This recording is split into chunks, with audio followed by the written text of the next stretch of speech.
Hi good morning everyone. मैं अरुण बालियान आपके अपने channel logical maths by Arun Baliyan में आपका स्वागत करता हूं। जो बच्चे चैनल पर नए हैं वीडियो को लाइक करें, शेयर करें और चैनल सब्सक्राइब करें। आज हम 16 नवंबर की तीनों शिफ्ट का एनालिसिस करने वाले हैं। कैसे कैसे किस प्रकार के क्वेश्चन आपके एग्जाम में आए हुए हैं। ये शिफ्ट नंबर 3 का जो एग्जाम छुटा है उसका क्वेश्चन है, किस प्रकार के क्वेश्चन आपके हैं। एग्जाम सेंटर थे हम आपके जो है क्वेश्चन, जो हमारे फ्रेंड थे उनका एक पेपर था, अच्छे बच्चे थे हमारे पास, उनका एग्जाम था, उनसे ये पूछ के बताया कि कैसे कैसे कौन कौन से सवाल आपके हुए हैं। सबसे पहले हम जीके को देखते हैं। सबसे इंपॉर्टेंट रोल जीके का है। सबसे जीके में क्या होता है, ब्रह्म समाज की स्थापना किसने की थी, आर्य समाज की स्थापना किसने की थी, आंदोलन। जो तीनों आंदोलन है, गांधीवादी युग होगा, इससे पहले आंदोलन जितने 1857 का विद्रोह हुआ, कितने आंदोलन थे, ये वाले आंदोलन। उसके बाद नृत्य नृत्य भरत पूजा गया था, भरतनाट्यम के बारे में पूछा गया था, कुचिपुड़ी पूजा गया था, ठीक है भैया। और एक उगादी पूजा गया था, उगादी उगादी तौर फॉर्म बना जाता है। अनुच्छेद आर्टिकल पूछे गए थे आपसे, राष्ट्रपति का कोटि पूछे गए थे और संशोधन पूछे गए थे। वाद्य यंत्र सितार कौन बजाता है, सितार तबला वादक कौन है, इस प्रकार के क्वेश्चन आपसे पूछे गए थे। इसके बाद मुगल काल में औरंगजेब के बारे में पूछा गया था और शाहजहां के बारे में पूछा गया था। किसके, औरंगजेब के बारे में और शाहजहां के बारे में पूछा गया था। राष्ट्रपति का कार्यकाल पूछा गया था, कौन से आर्टिकल में आता है, कितनी उम्र होनी चाहिए, कितनी, इस प्रकार के क्वेश्चन थे।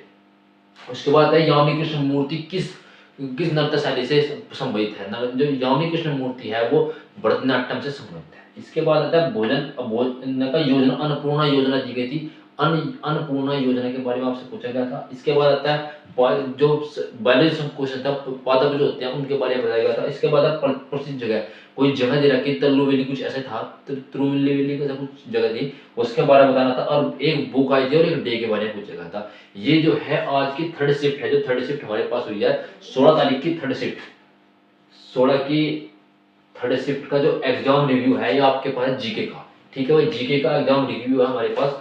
पेपर का जो लेवल है वो ज्यादा हाई लेवल नहीं निकलेगा, मॉडरेट इजी, आप मॉडरेट लेवल भी कम बोलेंगे, हम इजी लेवल हम उसको बोल सकते हैं, इजी लेवल हम इसका रखा गया है, ठीक है। इसके बाद रीजनिंग।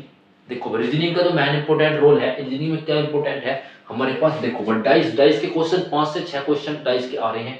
इसके बाद आकृति आकृति आ रही, आकृति वाली सीरीज जो होती है वो आ रही है। इसके बाद फिगर काउंटिंग जो फिगर है, एक त्रिभुज वाली आई होती है, एक रेक्टेंगल वाली आई होती है। इसके बाद जो आता है कोडिंग रिकॉर्डिंग के 2-3 सवाल आ रहे हैं अच्छे से, मतलब कि नॉर्मल सवाल है, इजी आ रही है रीजनिंग। इसके बाद दर्पण आ रहा है, इमेज हमारे पास क्वेश्चन आ रहे हैं। इसके बाद मशीन नंबर का एक सवाल आ रहा है, सिमिलरिटी का एक सवाल आ रहा है। उसके बाद जो नंबर सीरीज है हमारे पास, उसके 2-3 सवाल हमारे पास सीरीज में आ रहे हैं। ये जो है हमारा डाटा जो है, इसको इस आज के जो रिव्यू, इस थर्ड शिफ्ट का जो रिव्यू था उसके अकॉर्डिंग ये डाटा कलेक्ट किया गया है। इसके बाद जो मैथ है, गोले का आयतन पूछा गया था, गोले का आयतन, कोई हमारा गोले का आयतन पूछा गया था कि पाई की वैल्यू दे दी हमें, आर की रेडियस दे दी, ऊंचाई दे दी, इस प्रकार हमें गोले का आयतन पूछा गया था। एक क्वेश्चन आता था कि सीआई और एसआई का अंतर, सीआई एसआई का अंतर पूछा गया था कि 98 का अंतर है, उसकी क्या दर निकलवाई गई थी। इसके बाद प्रॉफिट लॉस के 3 सवाल आ रहे हैं, एक सवाल डिस्काउंट का आ रहा है, एक सवाल आ रहा है लाभ हानि के ऊपर बराबर दे के आ रहा है, ठीक है। उसके बाद रिमाइंडर थ्योरम से एक सवाल आ रहा है कि एक्स वाई जेड 11 13 14 को 11 से डिवाइड करने पर रिमाइंडर इतना बचता है, इस प्रकार से, ठीक है। उसके बाद परसेंटेज के 2 सवाल आ रहे हैं, एक जनसंख्या वाला सवाल आ रहा है, एक आ रहा है एक जनसंख्या वाला, एक बेसिक से सवाल अड़का जा रहा है।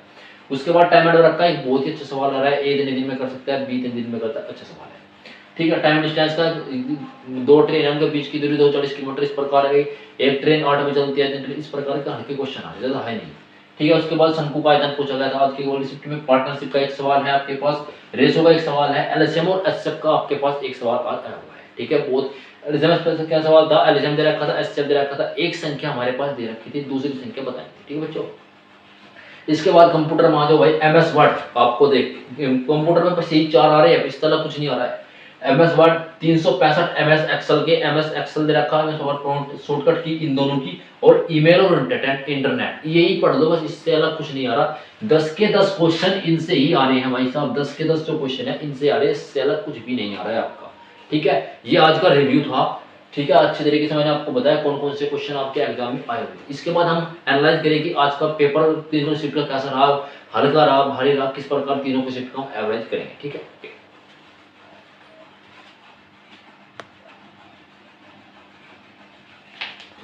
देखो भाई आज का जो एवरेज आपका एग्जाम है, तीनों शिफ्ट का जो एवरेज आज का निकल के आया है, जीके जो बताइए 50-70% जो है जीके आज आसान बताई गई है, और 30 से 40% ही बच्चे ऐसे हैं जिसने मॉडरेट बताया है।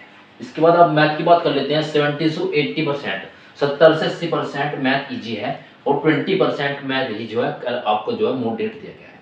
इसके बाद आप रीजनिंग की बात करें तो 80 से 90%, 80 से 90% रीजनिंग इजी है। 1 से 10 से 20% जो रीजनिंग है वो थोड़ी हार्ड दी गई, मतलब कि मॉडरेट दी गई है।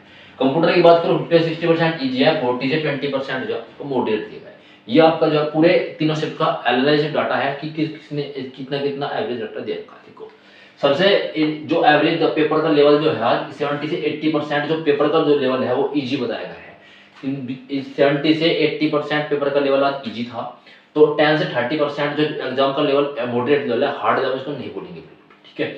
सबसे इजी शिफ्ट जो आज की थी वो थी 10 से जिसके जो टाइम से 80 से 90% जो बच्चे थे जिन्होंने बताया, तो सेकंड शिफ्ट जो है सबसे इजी बताई गई है। आज की जो सेकंड शिफ्ट है, सेकंड शिफ्ट जो है बहुत इजी बताई गई है, बहुत अच्छे कम बहुत ही इसमें जो स्कोर है एवरेज अटेम्प्ट जो आपका है इसमें 80 से लेकर 85 तक बच्चे स्कोर कर रहे हैं।